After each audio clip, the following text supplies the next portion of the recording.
Hello, everybody, and welcome to this episode of the Political Pulse podcast. My name is Ryan Painter, and I'm really honored today to be joined by someone who has had a front row seat to some of the biggest political conversations in Canadian history.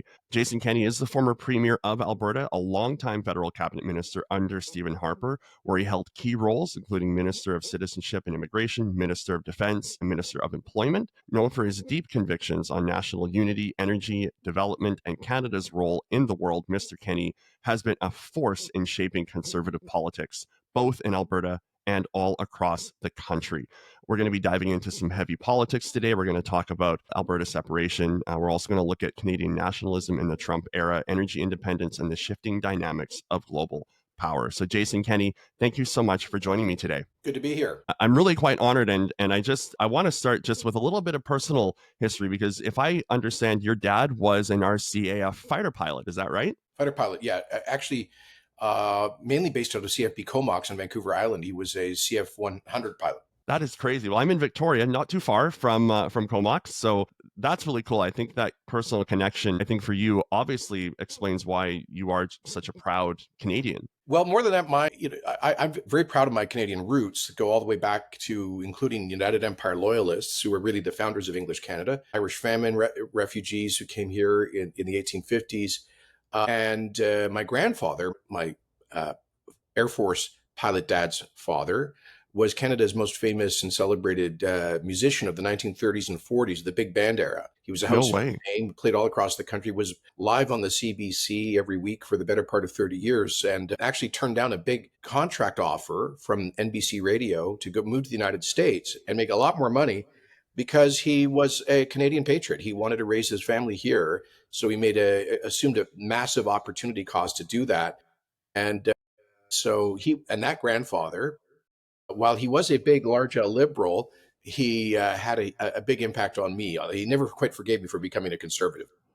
So you've got a rock and roll history too. That's exciting. That's exciting. I want to get into the Alberta question because the question about Alberta separatism seems to come up about every 10, 15 years. It is almost as old as Alberta is, I would say. We can certainly trace the Western separatism, Western alienation conversation back all throughout Canadian history, right? Probably to 1905 and probably even a bit earlier. And when we look at the issue of Alberta separatism, I think it really is couched in what does federalism mean today? And is the federation as it exists, is it strained and can it be held together? So I would ask you, you've always kind of pushed back, I think, and correct me if I'm wrong, on the idea of separation. You've been very much Canada is a strong and united country and we should remain so. Do you think there's a point, though, where the federation becomes too strained to be held together? No, I don't.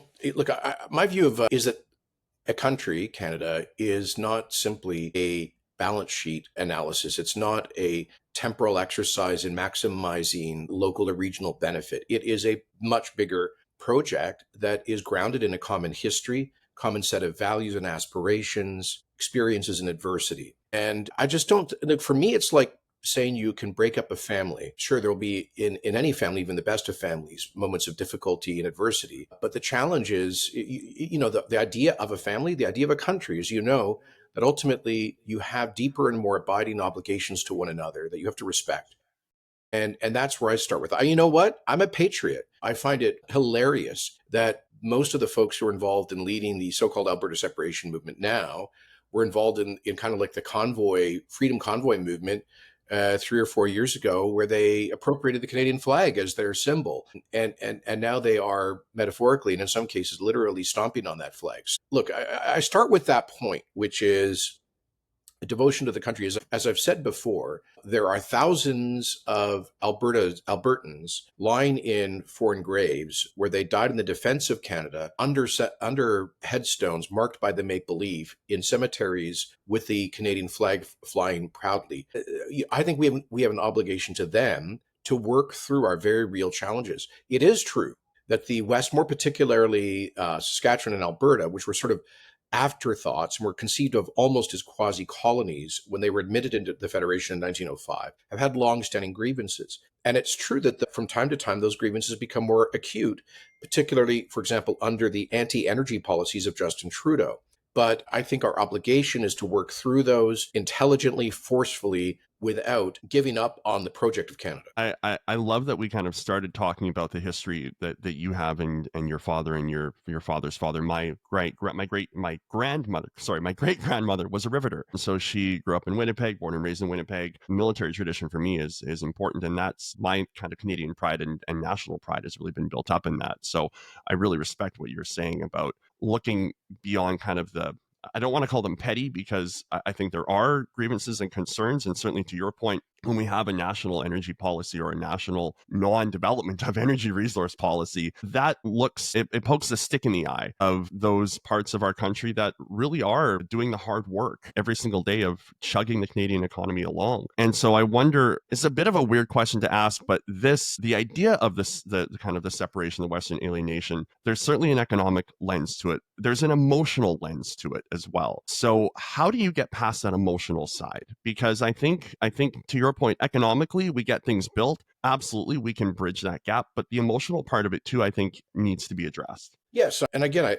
think the way to address that is by, frankly, an appeal to patriotic sentiment. A lot of the people who regard themselves or are really ticked off with or feel like they're at their end of the rope with unfair treatment from Ottawa in Alberta and Saskatchewan, a lot of them still have at one level a deep and abiding emotional connection to Canada. And in fact, you know, I always say Alberta is the most Canadian province because we've been the biggest recipients of interprovincial migration. Canadians, I call them Albertans by choice, not chance. They didn't, by happenstance, get born in Alberta, they chose it. Either people from Newfoundland to BC who moved to Alberta or international immigrants. And so about half of Albertans are born outside the province. And it seems to me almost all of them have their primary loyalty as Canada. But for those who are like even multi-generational, who are the most multi-generational people in Alberta? First Nations, Indigenous people. And you can see that they want to have nothing to do with the separatist project. Their treaty was with the British Crown, which has been, that obligation has been carried forward through the Canadian Crown, and they have no interest in being pulled out of that. So I guess the reason that I start my argument for federalism with an appeal to patriotism is because I do think that most people frustrated with the functioning of the Federation in the Prairie West still have, at least at one level, an abiding commitment. Like I just told you, a lot of these people who are running around collecting these signatures right now were running around in the Freedom Convoy movement with the Canadian flag 5 minutes ago.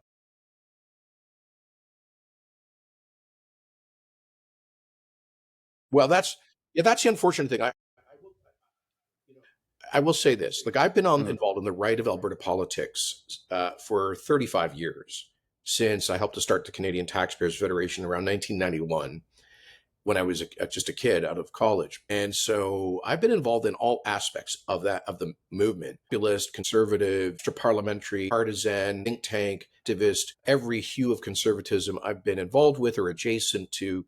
So I know these movements and these people very well. And I can tell you that the people who are currently running the various Alberta separatist organizations, almost all of them were very prominent in the anti-vax movement. Many of them have been what I call mega North. They're Mm. the biggest defenders of Donald Trump's attacks on our own country, including his threats of annexation and his tariff policies. Many of them, perhaps most of them, seem to be, if you observe this from their social media statements, etc., they seem to be the most sympathetic to Vladimir Putin and the most hostile to Ukraine. So there is a pattern here. And it's a pattern of people who are perennially angry. And by the way, I do not think that they come close to reflecting the majority of the sentiment of Albertans who are frustrated with the Federation. When you see these polls of like 35% would consider separation, the vast majority of those are Albertans who are proud Canadians who I don't think actually want to separate, but they're using this as a kind of proxy to express their frustration. This is not just a guess. The separatist parties have been coming and going. By the way, they never get along. It's like the vanity of small differences. They always have warring parties because you get three of them in the room, there's at least five opinions.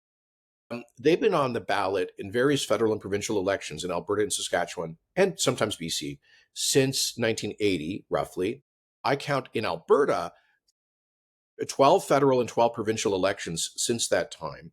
So about 1,300 ridings that they could have gotten people elected to if there was actually serious public support. And yet, in those 45 years, they have managed to elect one MLA once in Alberta, Western Canada Concept Party, Gordon Kessler, 1982, at the height of the National Energy Program, the height Mm, of Pierre Trudeau's unpopularity, at a time when Alberta was still over one third rural and was like 2% Caucasian. Alberta is now 18% rural, and with a huge and growing diversity, it is a different province demographically, in many respects, culturally. And yet, and by the way, the last time these folks tried to get someone elected was the 2022 federal election, where they had something called the Maverick Party. And it was led by somebody who ostensibly brought some credibility, Jay Hill. He had been a Harper cabinet minister.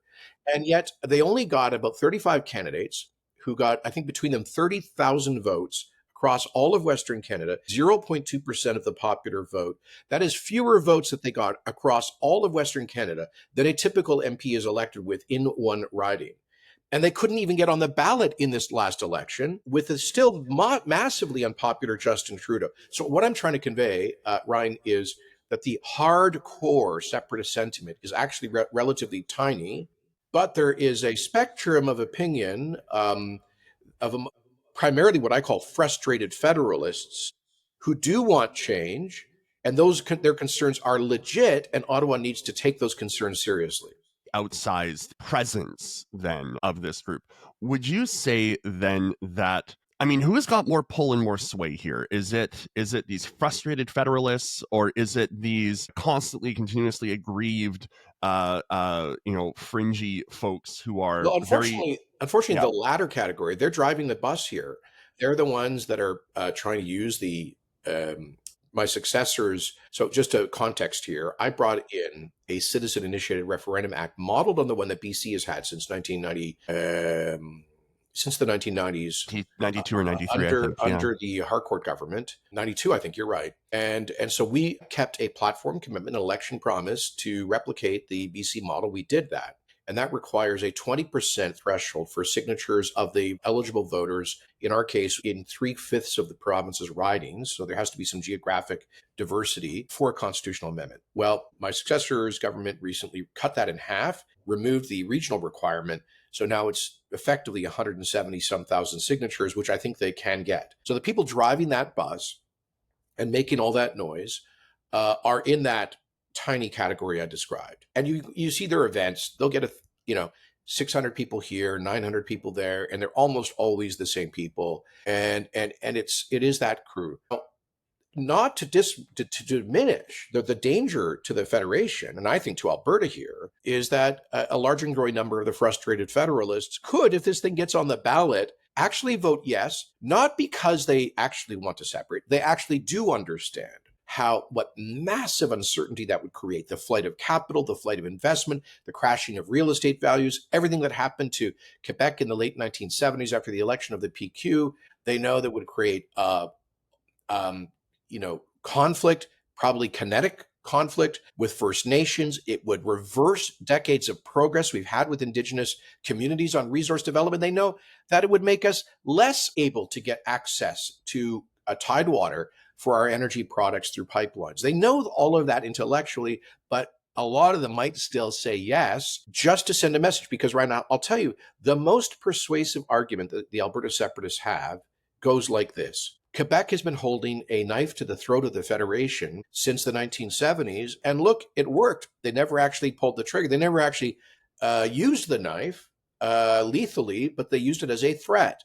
And they got asymmetric federalism. They got all the cake, all the lolly. They get $13 billion in equalization payments, which largely come from the Western resource industries. And that, you know what? I'll be honest. That is the hardest argument to rebut. So that's why we need Ottawa, again, to be sensitive to these longstanding legitimate concerns, which were aggravated during Justin Trudeau's tenure. I want to take that and segue a little bit into what was the federal election that we just had, because in this kind of simmering maybe very fringy separatism that has had an outsized impact on the conversation, certainly in Alberta and in Canada. We're also still in a time where we just came through an election with, and I would say, some of the loudest kind of nationalistic fervor that I think I've ever kind of seen in my lifetime. I'm 41 years old, so take that with a grain of salt. I'm apparently still young, Jason. You are. You are. So, but what was very interesting was that was in response to Trump. Now that election is over, the nationalistic rhetoric and the elbows up stuff like that seems to have waned a little bit. We've seen what's happened with this BC Ferries deal here in BC. That seems to have shown the elbows are even further down. So I want to talk a little bit about kind of the conservatism piece and what is conservatism today in Canada. But I want just at the broader kind of nationalistic thinking, where have we come in the last 7 or 8 months where, we lost a prime minister because he was like rapidly, diminishingly unpopular. We went through an election where nationalism was a thing. It fizzled out. We've just had a G7. Now we're just kind of in I don't know land. Like that's kind of what I said to a friend of mine the other day. I don't know where we are right now. Well, look, it's true. I think you're right that the intense emotions that were roiling through Canada at the height of Trump's attacks, his annexationist threats, and the height of his tariff attacks, like that elbows up Canada First nationalism seems to have abated, and that concerns me.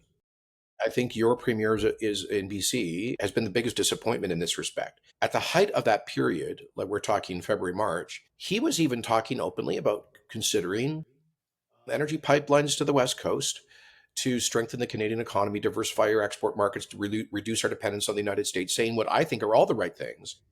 Now he's back to the status quo ante dogmatic position of the NDP, which is no new pipelines essentially.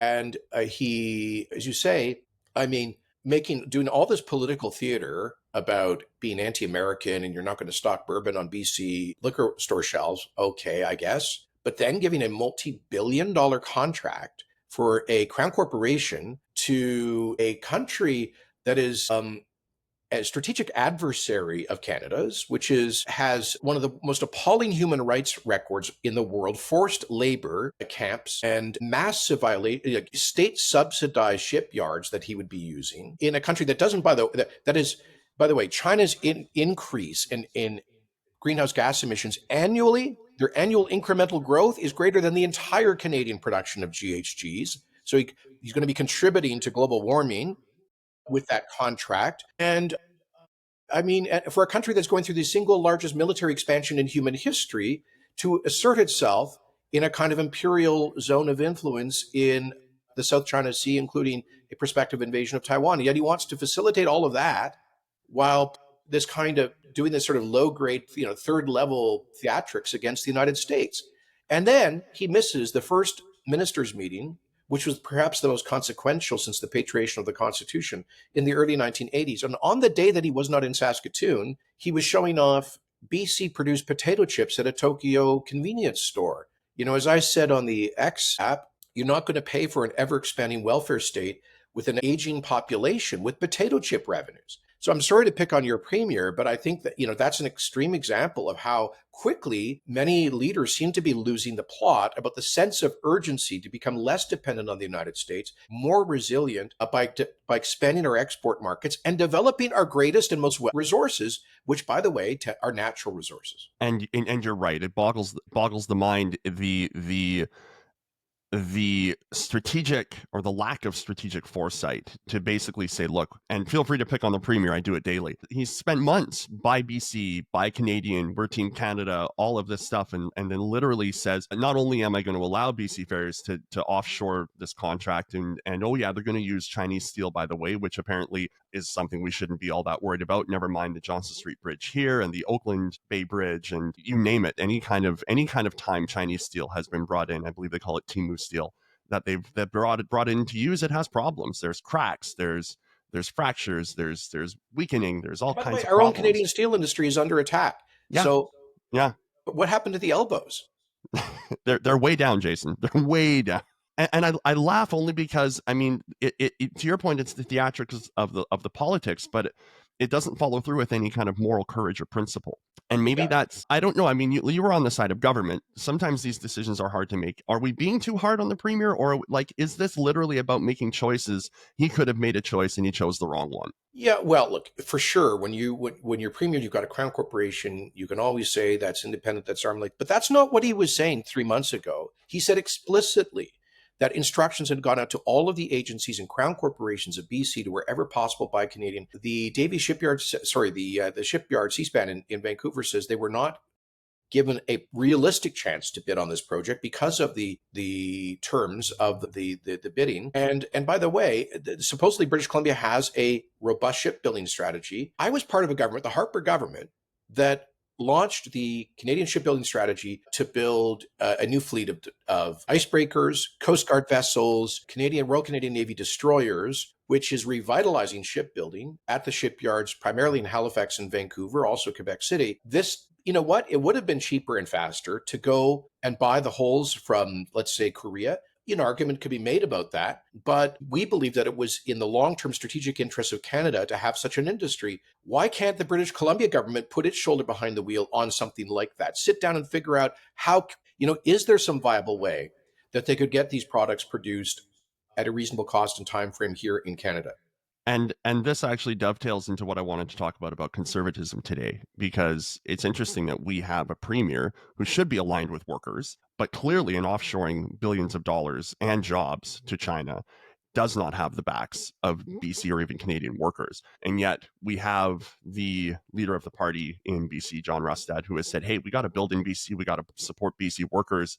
This is absolutely ludicrous. It's got to be canceled. Absolutely, let's spend the money to do good industrial development jobs here in BC. That there's the spin-off benefit of that is immense. And so we're in a place now where there seems to be an inversion where it is now being seen, and perhaps it was always this way, but I think it is being seen more and more now that conservatives are this party of the movement that actually supports Canadian workers, reducing their taxes, keeping more money in their pockets, Yeah, keeping the well, jobs here. I would say this is part of a broader trend across the Democratic West, where increasingly the parties of the left have abandoned the working class and have become increasingly controlled by and obsessed with ultra urban kinds of higher social economic status voters with so-called luxury beliefs, usually revolving around cultural questions of culture and identity.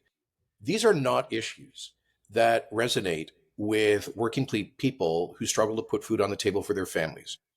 And I think this is a potentially fatal flaw for the left in Canada, which I think we saw manifest in the recent federal election with the near destruction of the NDP, with a leader who, by the way, in great wealth, it would flagrantly, driving around in Maseratis, wearing $5,000 suits and wearing Rolex. Remember the Versace Shopping shopping bag. bag? Yeah. And I mean, that was like all of those things were perfect metaphors for his luxury beliefs, his obsessive focus on identity politics. I mean, when I cast my mind back to the recent federal NDP campaign, the one standout for me was some OnlyFans performer who was a rabid anti Semite campaigning with Jagmeet Singh against Israel.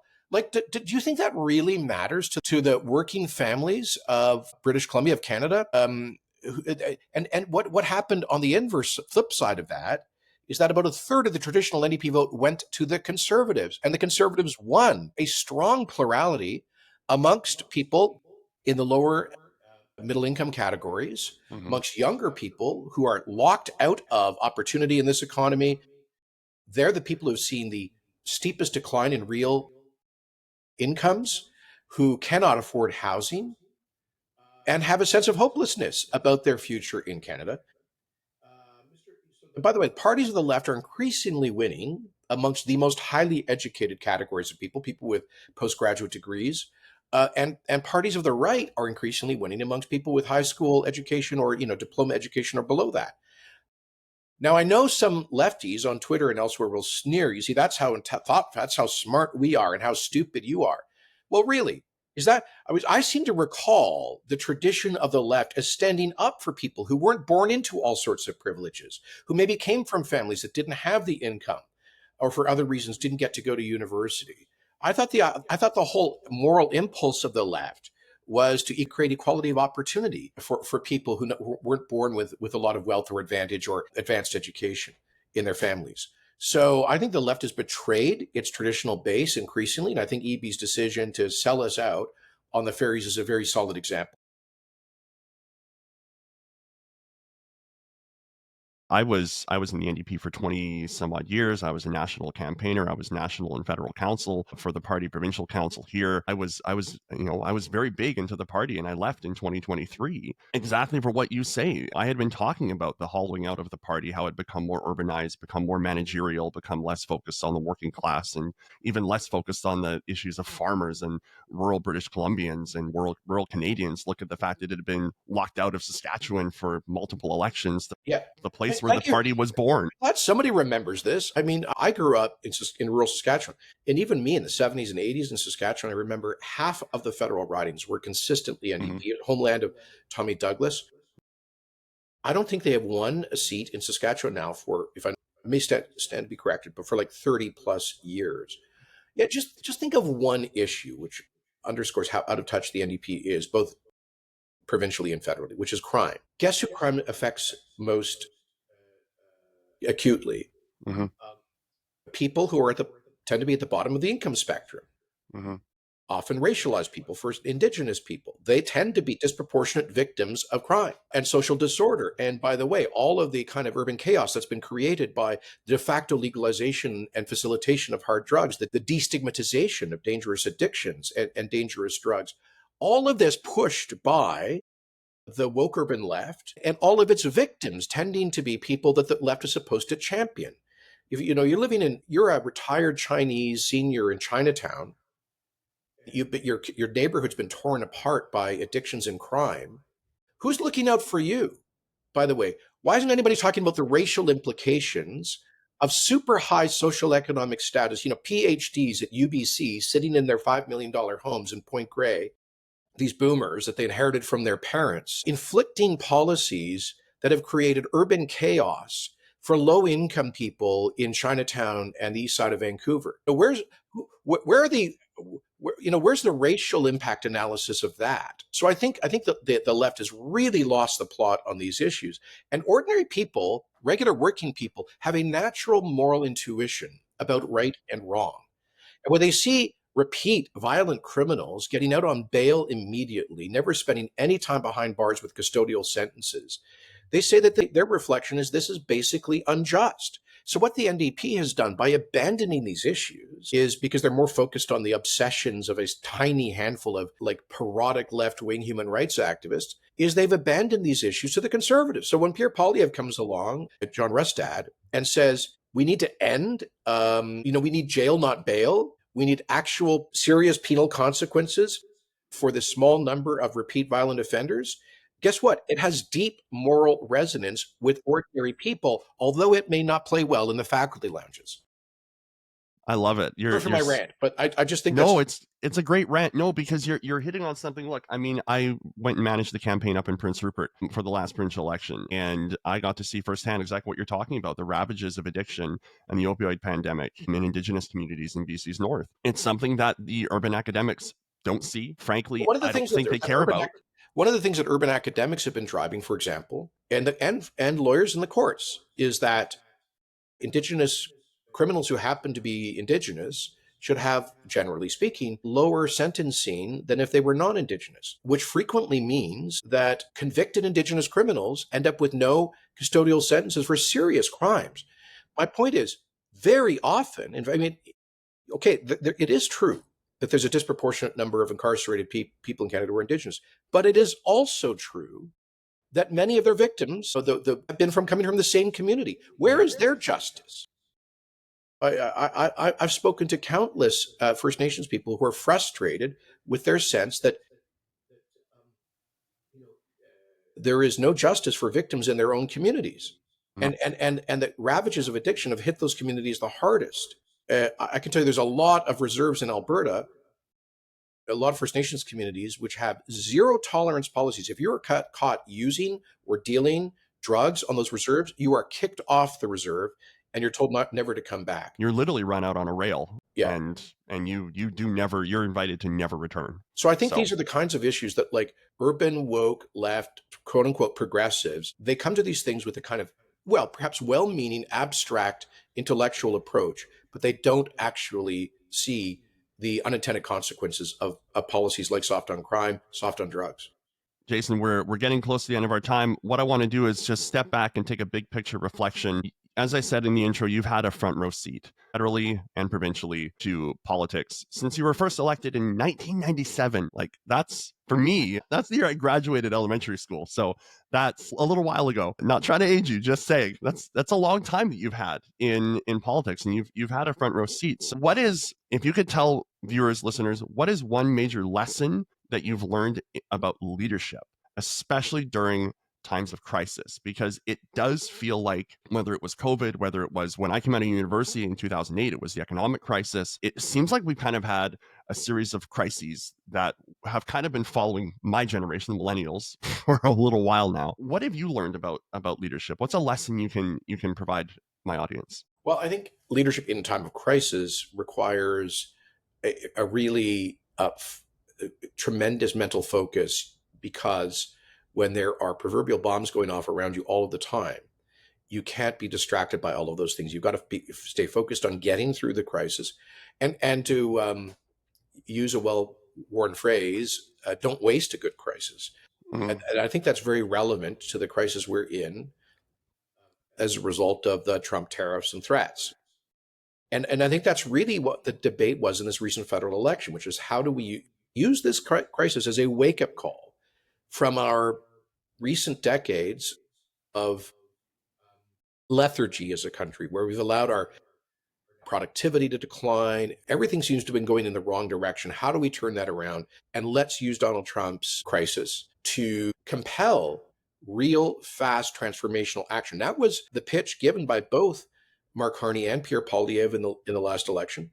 I don't actually think they were massively apart in terms of that theme or the particulars. And so I wish the Carney government well in trying to prosecute this. I mean, I'm not a liberal, but they are Canada's government, and I commend the Prime Minister for appearing to reach out to provincial leaders, to the energy sector, amongst others, to take on board other views about how we should capture the energy of this period of challenge and turn it into policy reform to make us stronger and more resilient, more prosperous. So I think that's the point is about leadership in crisis. If you're in constantly react and defensive mode, you're going to lose. You've got to move forward through the crisis, keep your head, and know what your key strategic goals are. Bring people on board behind them. And in politics, be willing to spend and risk political capital to do big, lasting, consequential things.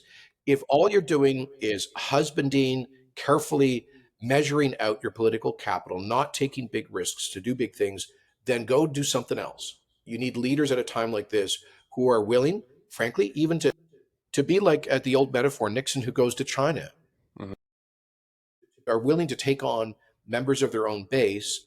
I wish your premier in BC was willing to do that, for example, on the issue of Canadian energy security.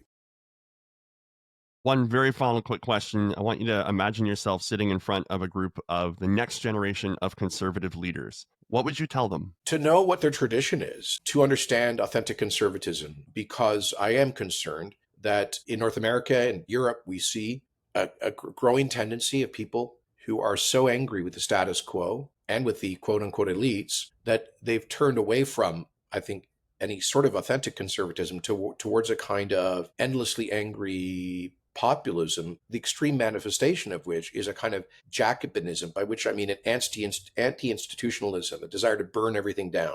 It seems to me that destructive instinct to burn things to the ground, as opposed to reform them and improve them, preserve what's best of them, the latter, that's the conservative approach. That's the authentic conservative approach, to value the wisdom of the past, the institutions that have been built up, to protect them, to improve them and reform them, not to burn them down. So I would say to avoid the seductive call of this kind of angry populism, which is, you know, at the end of the day, it's like any emotional expression. Eventually it burns out. people can't keep themselves at an endlessly high register of anger forever. And so I think it's a, yes, you got to respond to legitimate grievances and concerns with a real policy reform agenda, with real concrete and tangible results that improves ordinary people's lives. And that doesn't mean just burning everything to the ground. Jason Kenney, former Premier of Alberta and Cabinet Minister under Stephen Harper, thank you for joining us today. Any final thoughts before I let you go?